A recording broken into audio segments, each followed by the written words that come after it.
Vitres soufflées, murs calcinés et salle de classe intégralement brûlée. Cette école primaire du quartier de la Devèze, l'un des plus pauvres de Béziers, est ravagée. Seuls quelques objets, comme ces crayons, ont résisté aux flammes.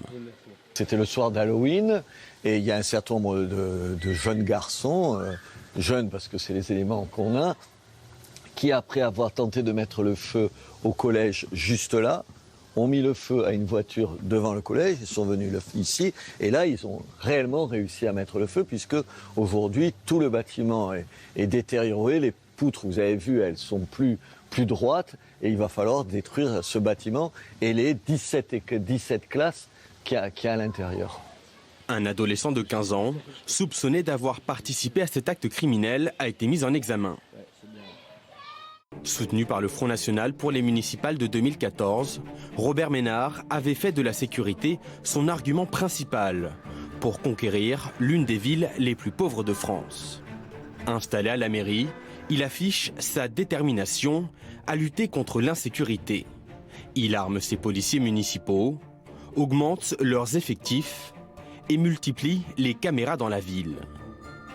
2 autres mesures seront annulées par la justice: un couvre-feu pour les mineurs de moins de 13 ans et la création d'une garde biterroise composée d'anciens gendarmes et militaires, bénévoles et non armés.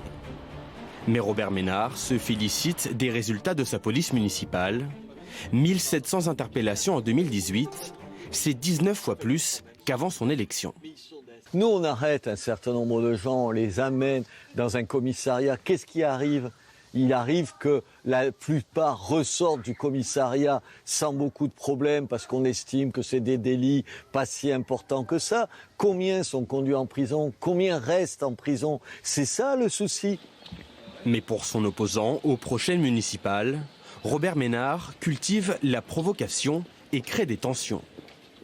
Monsieur Ménard aujourd'hui fait une politique de communication et la communication n'est pas une politique de fond pour la sécurité. Les policiers municipaux doivent être des policiers de proximité. C'est bien facile de reprocher à l'État de ne pas avoir eu les brigades de proximité. C'est à la police municipale de faire ce travail de proximité. Une politique sécuritaire qui divise la population. C'est de la merde. Ça veut rien dire, c'est surprotéger un endroit où il n'y a pas à protéger. C'est comme s'ils veulent nous faire peur ou des trucs comme ça. Les gens s'angoissent, les jeunes ils n'en peuvent plus, ils ne comprennent pas. Je ne pense pas que ce soit une politique répressive en fait. J'ai connu Béziers il y a plusieurs années et je trouve que ça a changé dans le bon sens. Donc je considère qu'il fait du bon travail. Même si au départ les gens ont crié un petit peu au loup quand il est arrivé, les gens se rendent compte un peu de sa façon de faire, qui peut être provocatrice de temps en temps, mais qui produit quand même des effets. Et donc je pense qu'il est aujourd'hui en mesure de pouvoir passer peut-être même dès le premier tour. Robert Ménard est favori pour sa réélection. De nouveau soutenu par le Rassemblement national, il a face à lui une opposition dispersée.